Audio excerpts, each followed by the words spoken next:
Have you ever sat in class staring at the clock thinking, who invented this system, and why does it feel so boring? If you've ever wondered where school came from, why it's designed the way it is, and whether it actually works, you're not alone. And here's the twist. School wasn't always like this. The version we know today, sitting in rows, bells ringing, memorizing facts for tests, is not some universal law of learning.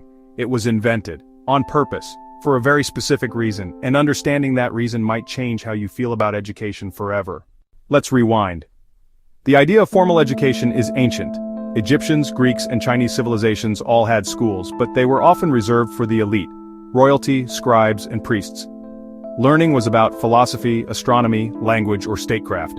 What we think of as modern public school, with standardized subjects, grade levels, and fixed schedules, didn't appear until much later.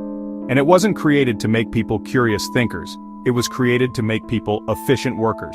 In the 1800s, during the Industrial Revolution, factories needed workers who could follow instructions, sit still for long periods, and show up on time. So governments began shaping schools to produce just that. According to historians like John Taylor Gatto, schools were intentionally designed to mirror the factory floor. That's why classrooms are arranged in rows. Why the day is broken into chunks like work shifts. Why students are grouped by age, not ability. It's a system built for standardization, not inspiration.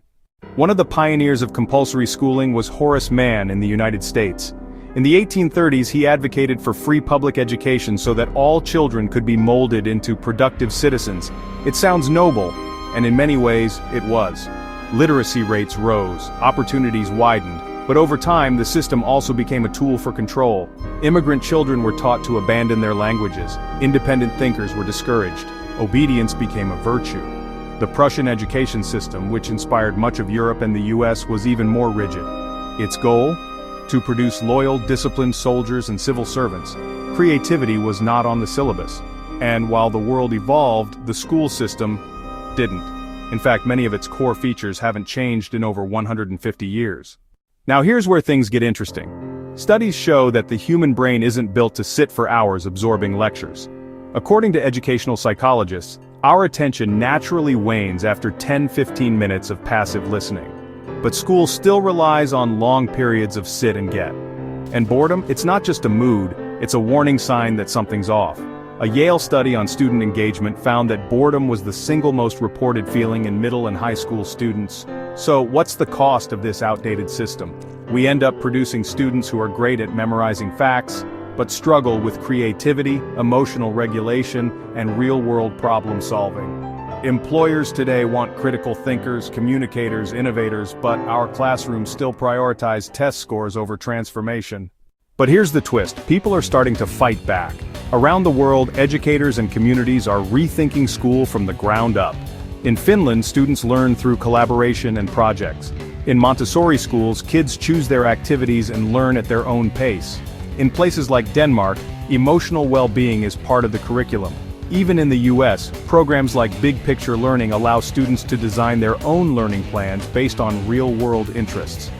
The point isn't that school is evil. The point is that school was built for a world that no longer exists. And if we want students to thrive in this new world, filled with AI, mental health challenges, and complex global issues, we need to rethink how we teach.